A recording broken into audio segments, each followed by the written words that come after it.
Another review! So today I'm reviewing In the Kingdom of the Sick, A Social History of Chronic Illness in America by Laurie Edwards. This book was published by Walker & Company in April of 2013. This book has 256 pages and it has 18 ratings on Goodreads. This book pretty much describes all the different issues that patients have had to deal with in the United States dealing with healthcare. At first it gives like a primer on a basic Western concept of sickness. If you're sick, then it must be something that you've done, and sickness is a physical manifestation of your moral character, and health is a physical manifestation of your moral character. So obviously if you're healthy, you're good, you're doing everything great, but if you're sick, you must have done something wrong. And she pretty much describes that this type of mindset really hasn't changed all that much. It's just morphed into a different shapes and forms. And, you know, one big example is diabetes. When most people think of, like, you know, someone has diabetes, most people think, like, they must have done something wrong with their lifestyle choices and therefore they have diabetes.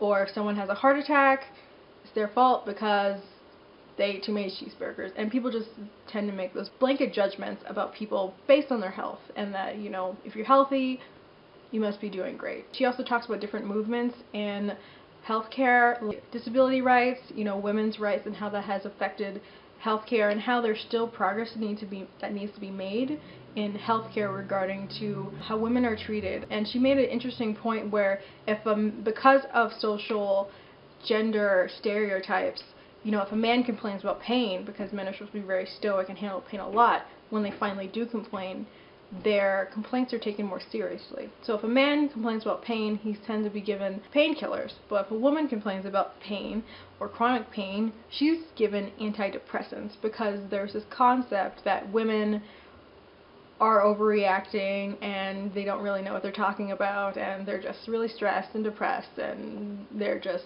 misinterpreting their experience as pain or something like that. This also touches on how society, including doctors, tend to handle chronic pain or chronic illness, because a lot of people have this whole concept of modern medicine that there is a cure, there's a solution for everything. So a lot of people are kind of baffled at the fact that, you know, like, yeah, there's a problem, but I can't fix it. Instead of encountering the reality that you might not have all the answers, and that this is pushing against what we know about modern medicines and science, people tend to default on the idea that, like, you must be faking it, you must be overreacting, it must be all in your head. She also touches on things where people are polarized: fibromyalgia, chronic Lyme disease, even the debate with autism caused by vaccines, and what we can learn from that conflict, I would say.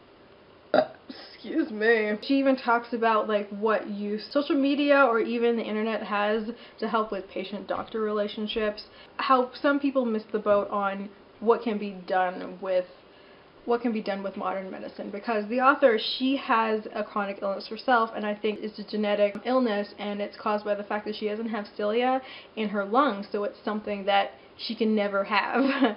And so she always has respiratory problems, and she regularly needs to get, like, her lungs flushed out or something. She kind of gets frustrated when people assert that, like, you know, we're trying to find a cure for chronic illness, when she says, you know, unless you find a way to grow cilia and give it to me in my lungs, the best thing that modern medicine can do for me is help minimize the discomfort and the pain and the disruption that my chronic illness has in my life. There is a mismatched motive. Some people just want to cure the disease, like, oh, just, like, you know, if there's a way, just someone goes into the doctor once and all their symptoms are gone, that is what we should strive for. But at certain points, you know, we should just strive for people being able to manage and live with their illness and to move on with their life without it affecting their life to the point that their lives are disrupted, as in employment, family, obligations, and just in general their life. This also touches on issues that companies have with, you know, prescriptions or even presenting medical information, how when there are trials done for medications, most of the time those trials are done with white men, and how medication might affect women or minorities is kind of brushed away, and because of that there can be some severe complications that are totally missed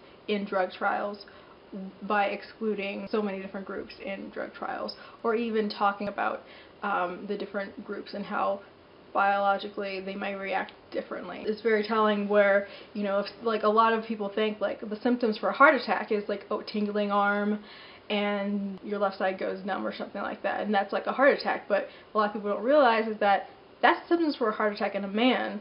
So, and for that reason, a lot of people miss heart attacks in women because their physiological response to a heart attack is not the same as a man. I think the stomach ache is, like, you know, a sign of like one of the symptoms of a heart attack in a woman or something like that. But it's stuff like that that she discusses that are kind of missed by kind of brushing aside the needs of women, and also how research or how doctors sometimes mismanage patients, or it takes so long to diagnose a chronic illness due to concepts about health and concepts about disability. So I give this book 4 out of 5 stars. I really did enjoy it. I felt that it was a very good primer on chronic illness in the United States, and pretty much describing the overarching mindset that most people have in relation to health and the misconception that a lot of people have. I highly recommend this book if you just want to learn a little bit more and to, you know, learn about like disability rights, even like women's rights.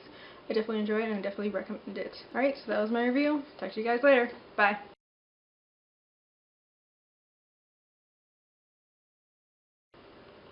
Excuse me.